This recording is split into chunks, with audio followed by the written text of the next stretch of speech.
Today I'm going to tell you about a fantastic movie called Real Steel. The events of the movie take place in the future, where boxing is banned due to its inhumanity and replaced by robot fights controlled by humans. Charlie Kenton, a former boxer turned promoter, wakes up in his trailer barely sober from a phone call.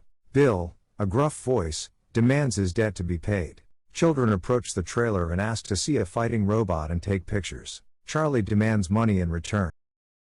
A bullfight with his robot is being prepared. Charlie raises the stakes and bets $20,000 and makes a deal with Ricky. The fight begins. Ambush and the bull charge at each other. The robot ducks under and knocks down the bull with a wrestling move. The robot then delivers a left hook, knocking out the bull. Charlie rejoices at the easy fight and easy money. Boasting, he notices a pretty blonde woman in the audience who is showing interest in him. Distracted by her, he reacts too late and fails to prepare his robot for the approaching bull. The bull strikes and knocks down Ambush, tearing off his leg. Realizing he's in trouble, Charlie wants to leave the match as soon as possible. But then he finds out that his ex-girlfriend has passed away and he must sign over custody of his son Max Kenton. In court, wealthy relatives from Max's mother's side try to gain guardianship of the nephew. Greedy Charlie tells Deborah's husband that he will waive custody for $100,000, and Max will spend the summer with him. With the money, he buys a discounted, highly rated robot named Noisy Boy, resembling a fearsome Japanese samurai. This robot is voice-controlled. After figuring out how to control it, Charlie decides to go to the match. Max, unwilling to miss Noisy Boy's fights, blackmails Charlie to take him along. At the match, Charlie immediately puts Noisy Boy in the main fight against Midas, a punk robot known for being a ruthless killer. The bet is $50,000. Charlie thinks it's easy money since he has the famous Noisy Boy. The fight begins, Midas charges, but Noisy Boy stops him with a powerful right hook to the chest. Midas is knocked back. Noisy Boy starts beating his opponent. Midas adjusts and sends Noisy Boy to a corner with a powerful blow. Confused, Charlie fumbles with the voice commands, and Noisy Boy misses the punches. The angry punk robot tears off Noisy Boy's right arm, leaving the blue Japanese robot helpless. Noisy Boy tries to defend himself with one arm, but Midas overwhelms him, and a hammer blow finishes off the one-armed robot. Max scolds Charlie for his reckless actions, blaming him for losing Noisy Boy. At night, they set out together to search for spare parts for their new robot. In the pouring rain, they collect the parts while getting wet. At one moment, Max falls into a ravine but manages to grab onto the hand of a buried robot. In order to save Max, they dig out the robot and take it with them. Bailey connects a remote control to the robot, and it starts functioning. It turned out that the discovered robot has a rare shadow function. The robot could mimic and memorize movements. This robot was created for sparring, able to withstand any blow, but not capable of attacking. Max watched the robot and saw the inscription Adam on its chest. The boy asked his father to arrange a fight for the found robot. They went to the zoo, where Max made a deal with a guy named Kegley. If his robot could last one round against Metro, he would receive $1,000, otherwise, the fallen robot would become Kegley's property. The gong sounded.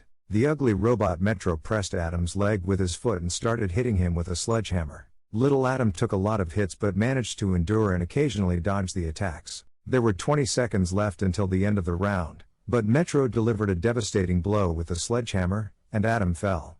Kegley started counting the seconds. Max asked Adam to get up. In the last seconds, Adam raised his head and stood up. Max and his father were ecstatic, as they had earned $1,000. Kegley doubled the bet if Adam could last another round. In the second round, at the beginning, Adam easily delivered a simultaneous uppercut with both hands and a jump. Metro went crazy and started hitting himself, and then fell motionless. Max made some changes to his robot. He transferred the voice control block from Noisy to Adam. After that, Charlie started teaching the little robot boxing through the shadow function, and in return, Max and Adam would dance before the fights. And so began Adam's victorious fights. Adam knocked out opponents one after another with his boxing punches. Money poured in like a river. The whole country was talking about the dancing robot that finished every fight with a knockout. They received an invitation to the Real Steel tournament, where the undefeated champion Zeus, holder of the steel belt, reigned. No one had lasted more than 2 rounds against this monster. Zeus was the greatest robot boxer of all times. Adam's first professional fight was against Twin Cities, a 2-headed tyrant robot, Twin Cities. The robots exchanged blows. Twin Cities cornered Adam in the corner. Our little robot started taking a lot of hits. Charlie noticed a weak spot in the opponent. Twin City's right shoulder twitched before every punch. After another punch with his right hand, Adam slipped under Twin City's right arm and, stepping back, suddenly closed the distance. Working on the body in a boxing style, Charlie triggered his signature 3-hit combo and finished with a right uppercut, sending Twin Cities to the canvas. The crowd cheers and photographers surround Adam. Max grabs the microphone from the host and challenges billionaire Farah Limkova, for whom Takmash Ito, the legendary creator of combat robots, built Zeus. After the fight, Charlie and Max are unexpectedly attacked by Ricky and his friends on the street, beaten up and robbed of all their money. Worried about his son, Charlie hands him over to official guardians for safety. But after talking to Bailey, he changes his mind and persuades them to release Max to go with him to the tournament, as Limkova has accepted the challenge. Adam, a robot from the junkyard with a rare style that many call human-like, and his young trainer step into the ring. On the street, Finn takes bets on the fight, and Ricky bets $100,000 on Adam to lose. In the 5-round battle for the title of World Robot Boxing Champion, Adam stands in the right corner as the contender, while the undisputed champion of the universe, Mighty Zeus, stands in the left corner. The bell for the first round rings. The opponents leave their corners and approach each other. Zeus immediately lands a right hook in the first knockdown. Incredibly, the tiny robot gets up, but then immediately suffers a devastating attack. Adam gets the second knockdown. And yet, the contender gets up again. Zeus corners Adam and delivers a destructive blow to the body. Charlie Kenton desperately tries to get Adam out of this deadly corner. Zeus lands a series of combinations and once again turns out the lights. The third and possibly last knockdown. But the tiny robot is up again. Unexpectedly, Adam lands a blow. Zeus is disoriented and backs up after an uppercut he didn't expect. Adam moves forward and, dodging right crosses and following with the left hook, corners Zeus. The crowd goes wild as Zeus goes all out 15 seconds before the end of the first round. Zeus corners Adam and lands double blows with his powerful fists to the head and body. Zeus prepares to deliver his famous blow and the bell rings. Incredibly, Adam survives. The second round begins. Zeus throws the lightweight robot across the ring like a can.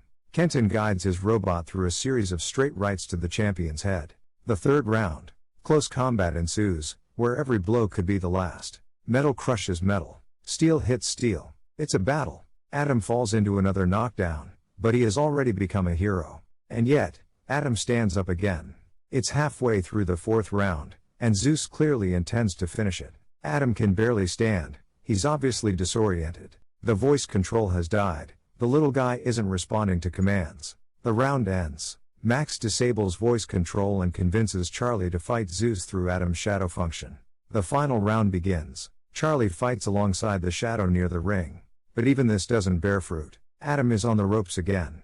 Waiting for Zeus to run out of energy, Charlie lands a powerful uppercut. Zeus is stunned. Adam starts a series of punches. The real steel champion starts to lose, and Takmashito himself takes the control of Zeus. Despite this, Adam manages to knock Zeus down, but he gets back up. Zeus wins by points, but it's a crushing failure for the Farah Limkova company. Adam is declared the people's champion, and Charlie admits to Max that he has become attached to him.